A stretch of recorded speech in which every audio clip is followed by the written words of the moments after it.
Good morning, survivors of narcissistic and abusive personalities. Today's Wednesday, so that means I'm back talking about our SNAP topics. Anything related to survivors of abuse, narcissistic abuse, cluster B personality disorders, recovery from abuse, trauma, all of it.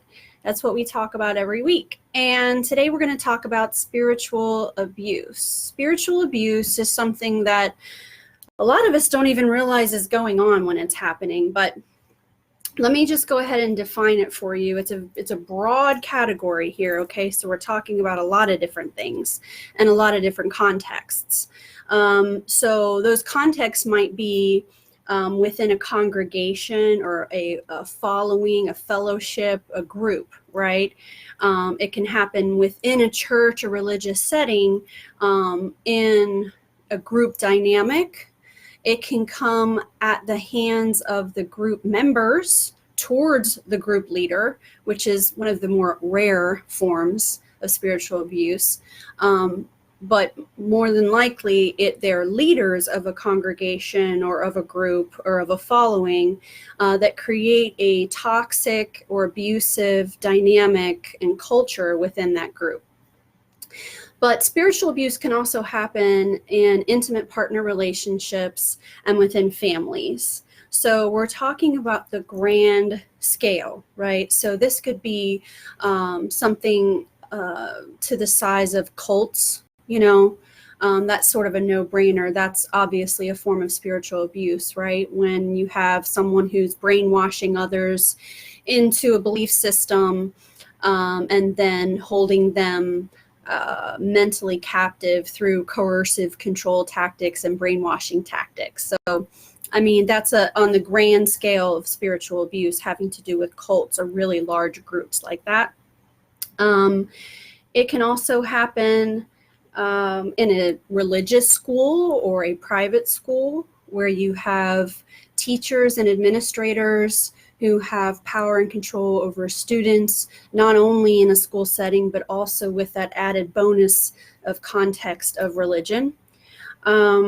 It's also present within extremist groups. These are people that hold very far from center opinions about other groups of people or about the world, and they're very extreme views.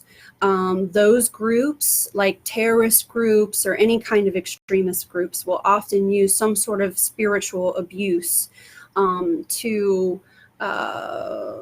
obtain new assets and keep them by way of basically setting it up that, if we're going to boil it down to the simplicity of what goes on, it's basically if you don't want to burn in hell, you're going to not do this or you're going to do this, right? So the fate of your soul is hanging in the balance based on whatever an abusive personality has deemed to be, a worthy tool that they can use then at that point. So basically what happens is you have faith leaders, spiritual leaders, or religious family members. So it could be a father who's a minister and is religious, or a mother who is religious or spiritual in some way, shape, or form. And they create a toxic culture within that context by shaming and controlling others or targets or members, using the power of the position that they hold, using their knowledge of doctrine, spouting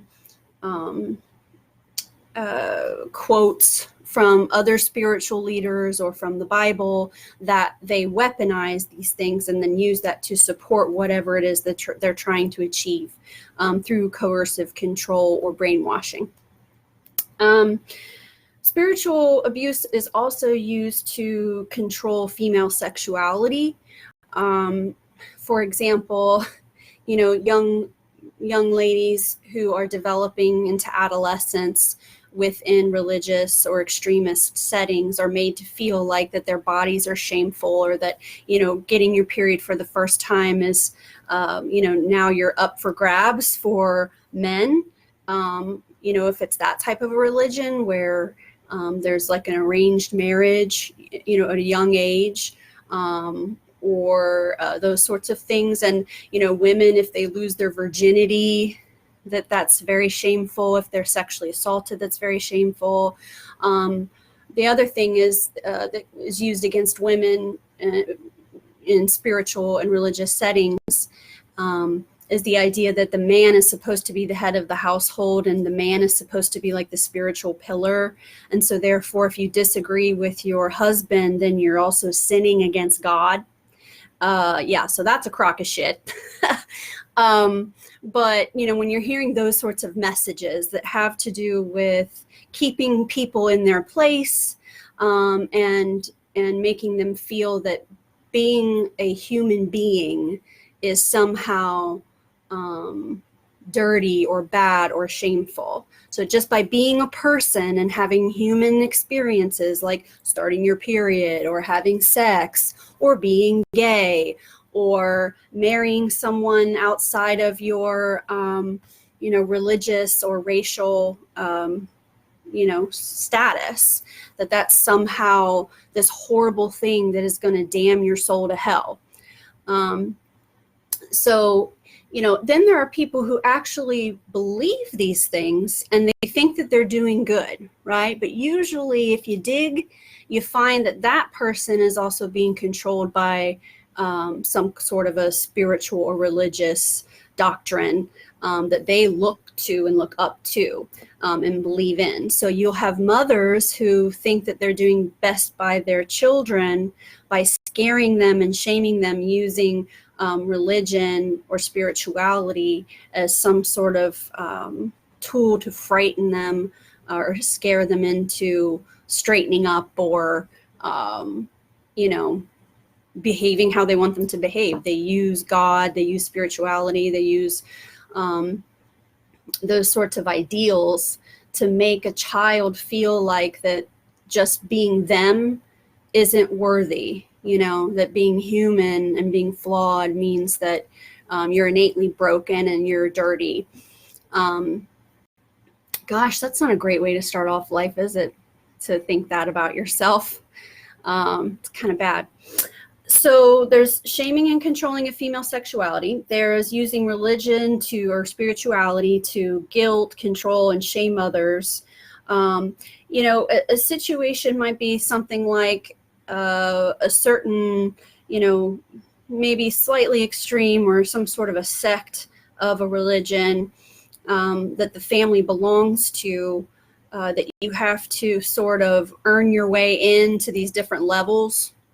And if your children are a part of that, and then you as the mom or the wife or the husband or father decide that you don't want to be a part of that church anymore, then you're not allowed to go there. Which means if your kids are still going there, you can't go to see them do the things the milestones, like getting married. If they get married in that church, then you're not allowed to go see your kid get married because you decided you don't want to go to that church anymore. So that doesn't sound right, does it?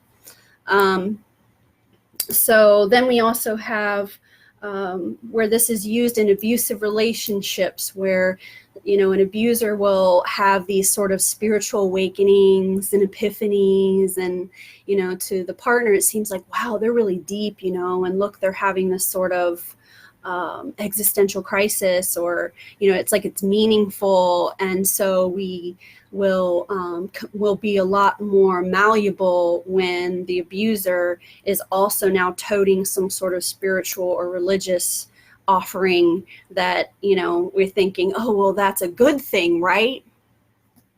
Well, sometimes not so much, because then the person just weaponizes all of that information, all of those views and perspectives, just weaponizes it and uses it as a tool to further their own agenda.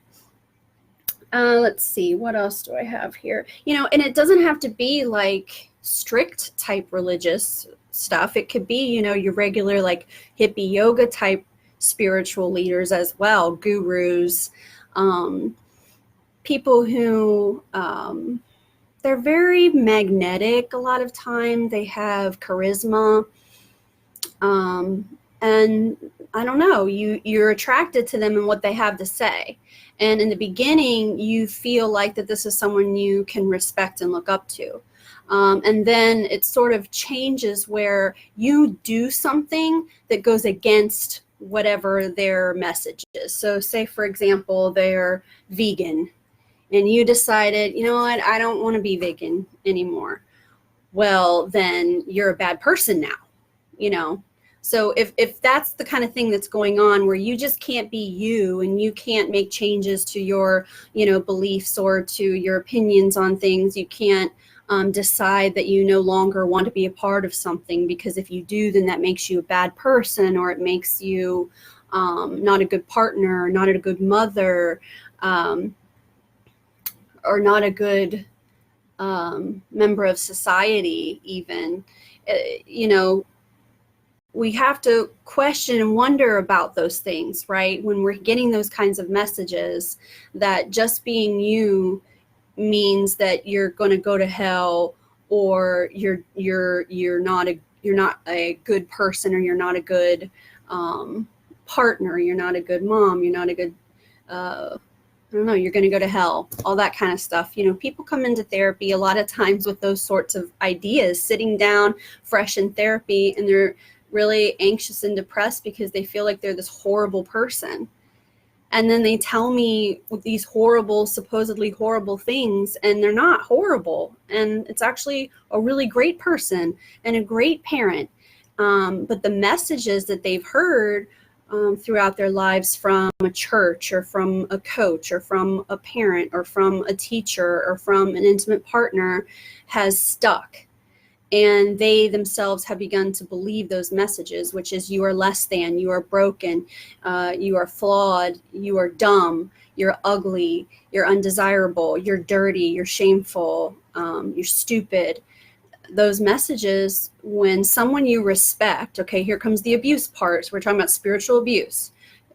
You look up to a spiritual leader, you look up to a teacher, you look up to someone who seems to be the holder and keeper of knowledge, or the person who is the leader and shepherding the flock, so to speak.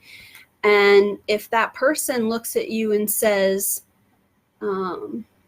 you need to take a serious look in the mirror, because I'm not sure about the safety of your soul with these decisions that you've been making.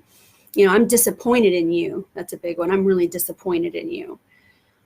Whoa. I mean, in some cases, that's trauma right then and there. To have someone who is a spiritual leader say something to you like that can really change how you view yourself and the world around you. It can really stick with you for a long time. So let me just look and make sure I've covered everything. Yeah, so spiritual abuse happens on a large scale, but it also happens on a micro scale between two people in an intimate partner relationship, or say a parental or familial relationship. But the main message I want you to hear is that it's basically taking religion, spirituality, God,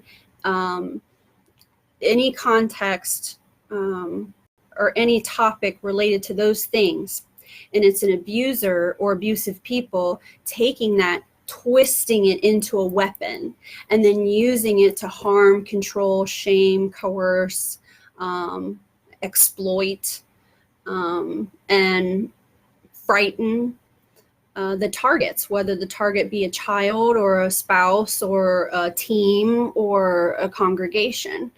And I know a lot of people who have experienced this, a lot. And like I said, for some, it still has lasting effects. So spiritual abuse is something that happens all around us all the time. And we need language. We need the words to put to these experiences, because a lot of times we don't really know, like, did that just really happen? And what even was that? And you just feel awful and icky, like, you don't understand, you're confused. Well, now you know. It's called spiritual abuse, and it happens all the time, and it happens from people and at the hands of people who seem like they're really nice, really good people, and lots of people love them and look up to them and respect them. So you can feel very small and very alone when this is happening. And you also feel like you might be damned to hell. That's lovely. Okay, so January 13th is the beginning of our next SNAP series. The first class is called SNAP Class 1, Abusive Personality. So we're just going to be talking about abusers, why they abuse, how they got that way, who are they, what types of tactics do they use. By the time the class is over, you're going to be an expert on abusive personalities, and you'll definitely be able to spot them. So click on the link in the notes to this video and sign up for the class if you're interested. And I hope you have a great day. Bye-bye.